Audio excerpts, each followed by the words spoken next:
رب کا بندہ پردہ پوشی کرنے والا ہوتا ہے، فقیر وہ ہوتا ہے جو پردہ پوشی کرے۔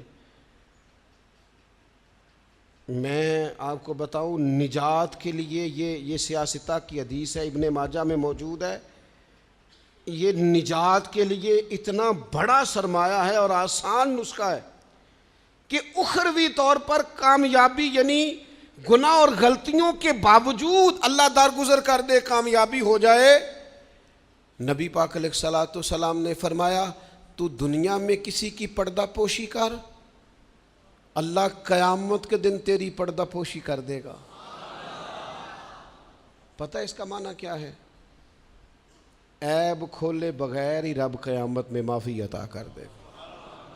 اس سے بڑا سہارا ہے کوئی؟ صرف اتنا کرو، پردے ہی رہنے دو۔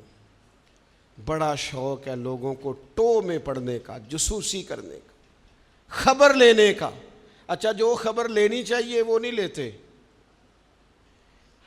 محلے میں کس کی حرکتیں غلط ہیں وہ سب کو پتہ ہے، لیکن بھوکا کون کون ہے، بل کس کا آیا ہے اور پریشان ہے یہ نہیں پتہ، کس کے بچے کی اسکول کی فیس نہیں گئی یہ نہیں پتہ، باقی غلط کون ہے معاذ اللہ سارا پتہ رکھتے۔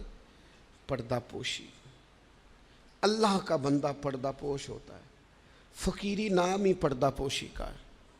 تیرے پاس لاکھوں کے راز ہوں لیکن تو نے سینے میں چھپائے ہوئے۔ فقیر اپنے کفن میں بڑے راز چھپا کے دنیا سے چلے جاتے ہیں، وہ راز کھولا۔ فقر کا بہت بڑا درجہ یہ ہے کہ تیرا دل پردہ پوشی والا ہو، اور اگر تو پردے کھولے، پردہ دری کرے، تو نبی پاک نے فرمایا جو کسی کے پردے کھولے گا وہ اپنے گھر کے اندر بھی بیٹھا ہوا تو اللہ اس کے پردے کھول کے اسے ذلیل کر دے گا۔ کیا معنی ہے؟ صاف ستھری دو ٹوک بات ہے۔ جس کا ذلیل ہونے کا دل ہو کہ میرے پردے کھل جائیں، وہ دوسروں کے کھول دے، خود بخود تیرے کھل جائیں گے۔ لیکن دوسروں کے بچوں کی باتیں چسکے لے کے کرنا اور پھر کہنا میرے بچے بدنام نہ ہوں، دوسروں کے گھر کی باتیں منہ کھول کے کرنا اور پھر خیال کرنا کہ تیرے بچوں کی کوئی بات نہیں کرے گا۔ او بھائی، اگر چاہتا ہے تیرے پردے قائم رہیں تو پھر تو بھی پردے قائم رکھ۔ نبی کریم صلی اللہ تعالی علیہ وآلہ وسلم نے ایک بات ارشاد فرمائی ہے، مسلم شریف میں ہے۔ اکثر میں کہتا ہوں بعض باتوں پر وجد ہو جاتا ہے، یہ وجد والی بات ہے۔ حضور علیہ الصلوۃ والسلام فرماتے ہیں اللہ حیا والا ہے، پردہ پوشی والا ہے۔ اللہ حیا اور پردہ پوشی کو پسند فرماتا ہے۔ اللہ حیا والا ہے، پردے ڈالنے والا ہے۔ حیا اور پردہ پوشی کو اللہ،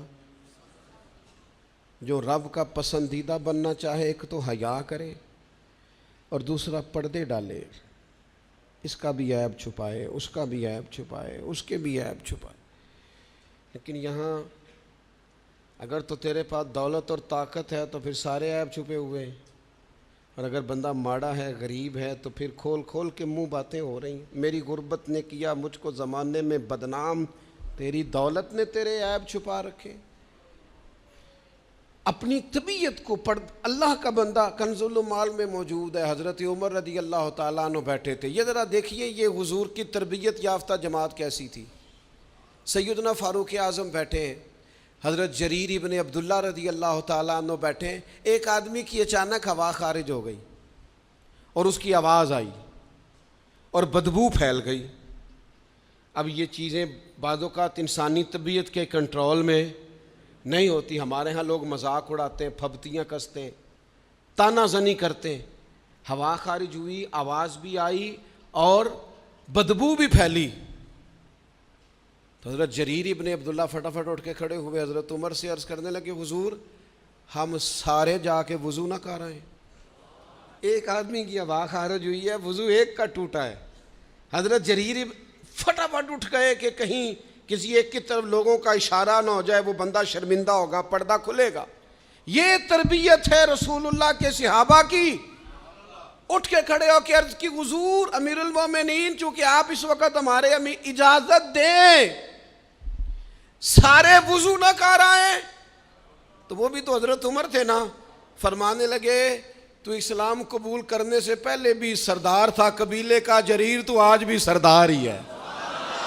تیری باتیں سرداروں والی ہیں، تیری باتیں ذرا بڑی بڑی ہیں، تیرا دل ذرا بڑا ہے، تو نے جو بات کی ہے وہ بڑے لوگ کیا کرتے ہیں، پردہ پوشی بڑے لوگ کرتے ہیں، کسی کو شرمندگی سے بڑے لوگ بچاتے ہیں، کسی شخص کا گردن نہ جھکے یہ بڑے لوگوں کا کام ہے، بڑے لوگوں کا۔